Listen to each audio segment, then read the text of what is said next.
ndaguramukije ndaguhaye mwiriwe canke se mwaramutse bivanye naho uherereye hose mw'isi dutuye, aho rero wewe dahima kubana natwe makuru ibiganiro dahima kubashikiriza kuri shene ya YouTube ya Isange TV, aho rero buri wese akomeza akoza abana natwe kandi tukamugezaho ibigiye bitandukanye bigiye biranga yaba mu gisata c'inkino, igisata k'indero, igisata cya politike ndetse n'ahandi hose turabagerayo tukabagezaho amakuru ameze neza cyane. Rero uyu munsi turabafise amakuru atandukanye, ayo rero tugiye kuba tubagezaho kandi turaza ko abagezaho rwose ameze neza cyane. Wewe icyo usabwa no gukomeza kubana natwe kandi nanibutse wewe utari wafyonda sabone cyangwa se subscribe bivanye n'ururimi ukoresha kuri chaîne yawe ya YouTube, kuri YouTube yawe, kugira ngo uze kuba ubikora kandi ubikore neza cyane, dukomeza kujyana neza cyane. Reka rero tubabwire zimwe mu ngingo nkuru aya makuru uyu munsi agiye kwibandako.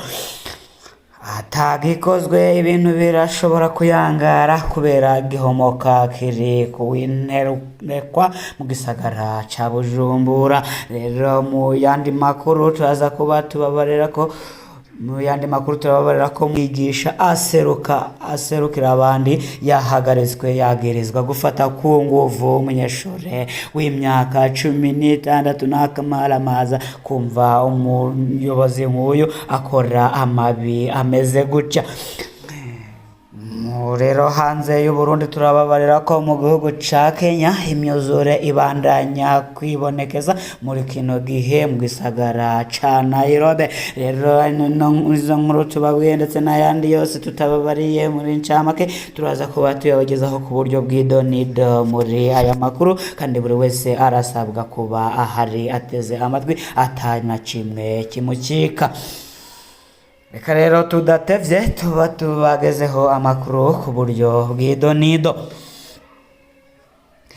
Atagikozwe ibintu birashobora kuyangara kubera gihomoka kiri kuwinterekwa mu gisagara ca Bujumbura. Abenegihugu bo muri quartier uwinterekwa baratabaza leta n'ababishoboye bose kubagarukirako mu kubafasha guhagarika gihomoka catewe nakuzi cari mu gace kuwinterekwa no muri quartier Karama ziri muri komine Ntahangwa.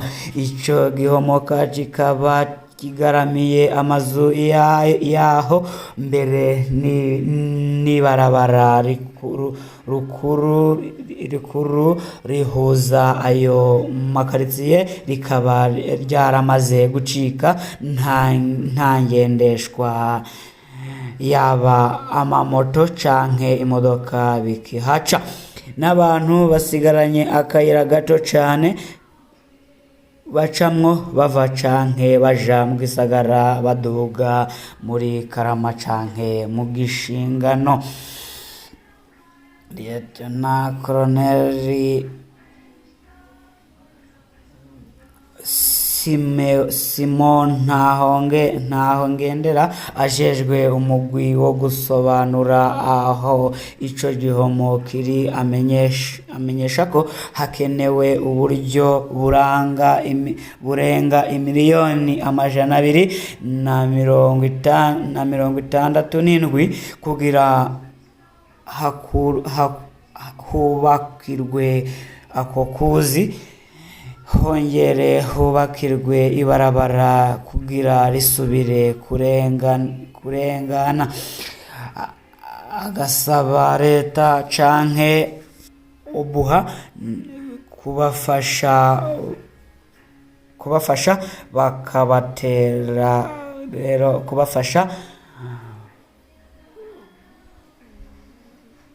kubafasha rero kugira iki kibazo gitorerwe umuti.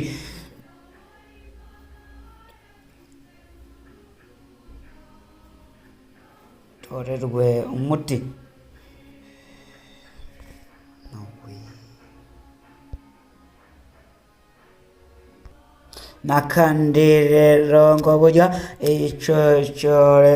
ikindi ngo na nyaburya ico kigo ca Obuha cariko gisanura n'ayandi mabarabara yaho kuwinterakwa bo bafasha imashine kugira bimbe gushika ahazotangurira amabuye. Arangiza asaba abagenzi n'imvukira za karitsiye zaba izo mu gihugu canke hanze y'igihugu kubafasha muri urwo rugamba rwubakwa batanguje kuri uyu wa gatandatu igenekerezo rya 7 Ntwarante 2026 hatarangwa ibara ngo gihitane abenegihugu. Annonciate Harerimana arongoye inama mpanuzwajambo ya komine Ntahangwa yari yaje kubatera intege, akaba yashimiye abenegihugu ku kuntu bariko bitanga, akamenyesha ko na komine izobashigikira mu bikorwa barimwo. Kubwa Isidore ngenda kuriyo umukuru wa karitsiye w'Intwerekwa agasaba abenegihugu arongoye ku hambavu y'intererano guhera ubu ibikorwa rusangi bizokwama bikorerwa kuri ico jomoka, kandi ko amakarine yatanzwe kugira ngo uwuterereye wese aronswe icemeza ko uburyo bwashitse. Mwomenya ko ico jomoka giteje umutekano muke muri iyo karitsiye, gifise imetero zababa 22 uja hasi n'imetero zirenga 35 z'ubukikamo. Rero niyo nkuru yavugaga kugomoka cateje imidugararo muri iriya karitsiye. Reka tubandanye amakuru yacu tubabarira ko mu Bubanza umwigisha aserukira abandi yahagaritswe yagirizwa gufata ku nguvu umunyeshure w'imyaka 16. Kuwa 5 Ntwarante 2026 dene umwigisha aserukira abandi mw'ishure shingiro rya Mitakaka riri muri zone Mitakataka komine Bubanza mu ntara ya Bubanza mu burengero bw'Uburundi yarahagaritswe kuwa mbere igenekerezo rya 2 Ntwarante 2026. Ubu apfungiwe mu gashoka komisariya y'igipolisi ca Bubanza yagirizwa gufata ku nguvu umunyeshure wo kuri iryo shure. Kubw'intwaro muri zone Mitakataka uwo mwigisha yagirizwa kuba yarasambanyije uwo munyeshure inshuro nyinshi. Ivyo vyaba vyabereye mu biro vy'uwo mwigisha ajejwe abandi kuri iryo shure. Uwo munyeshure w'imyaka 16 bivugwa ko ubu yoba yarasamye inda bivuye kuri ayo mabi yakorewe. Abajejwe intwaro bavuga ko uwo mugabo yikekwako icaha asanzwe yubatse yafashe kugira ngo ingeso z'ubutungane zishobore gukora amatohoza. Yafashwe kugira ngo zishinzwe ubutungane zibashe gukora amatohoza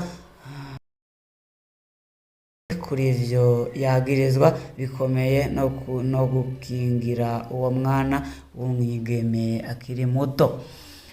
Urongoye ishure rya Mitakataka avuga ko yakoze amatohoza yo ku rwego rw'ishure yemeza ko hari ibimenyetso vyerekana ko ayo mabi yabaye, ariko ashimika ko ayo mabi ashobora kuba yabereye hanze y'ishure, naho yemeza ko uwo mwana yari umunyeshure w'uwo mwigisha yikekwa ko icaha. Amashirahamwe amwe yo mu ntara ya Bubanza aharanira agateka kazina muntu yaciye agira ico ashikirije vyihuta, yiyamiriza ico gikorwa abona ko ari ihonyangwa ry'agateka k'umwana. Ayo mashirahamwe yibutsa ko amashure atageragezwa kuba ibibanza bitekanye aho abana bategerezwa kwiga bagatera imbere bakingiwe amabi yose. Ishure rikwiye gukingira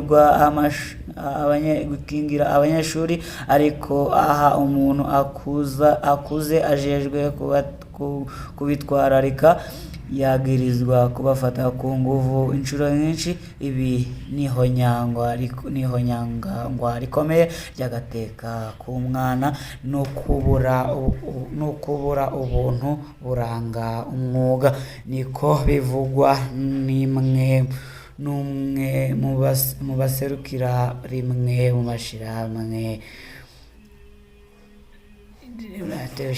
muri aya mashirahamwe.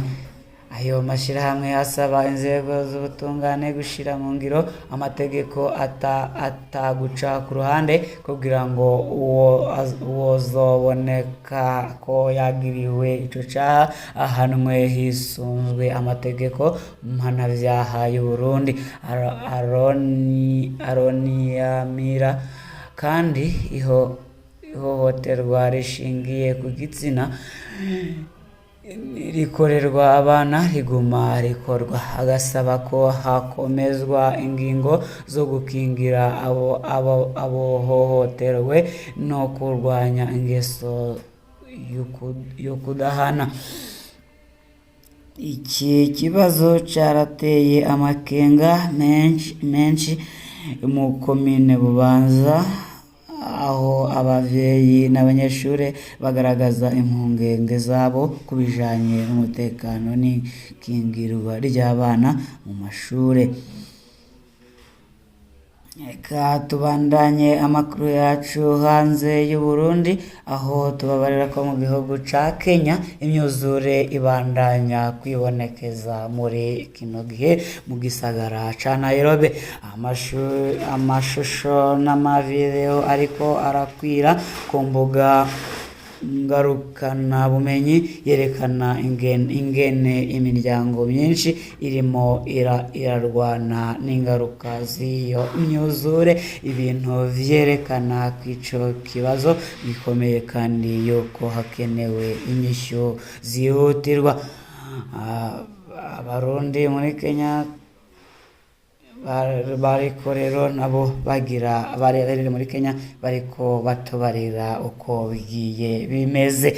Rero aya niyo makuru twari tubafisiye kuri uyu munsi, rero kugira ngo buri wese abeshe kubasha yagize uko amenya amakuru. Kuba tutatanguranye twababariye ko igihomoka gikomeje guteza ibibazo bikomeye cyane hatatowe umuti vyayangara mu Burundi. Ikindi nkuru twababariye ko umwigisha ajejwe abandi yakekwa ko kuba yafashe ku nguvu umwigeme w'imyaka 16 gusa, amabi akomeye cyane hanze y'u Burundi. Twababariye ko rero mu gihugu cya Kenya imyuzure ihangayikishije abaturage. Rero reka ndongere ndagutere agateka rero ndakubarire ko uri umuntu w'ingenzi cyane n'iteka n'umunezero ntangere kukubwira neyotse wewe utari wafyonda subscribe cyangwa se sabone cyangwa se partage kugira ngo ube ubasha kubikora ibintu birushaho kugenda neza kuri iyi ndebesha kure yanyu ya Isange TV. Bakunda cyane mukomeze kugira ibihe byiza.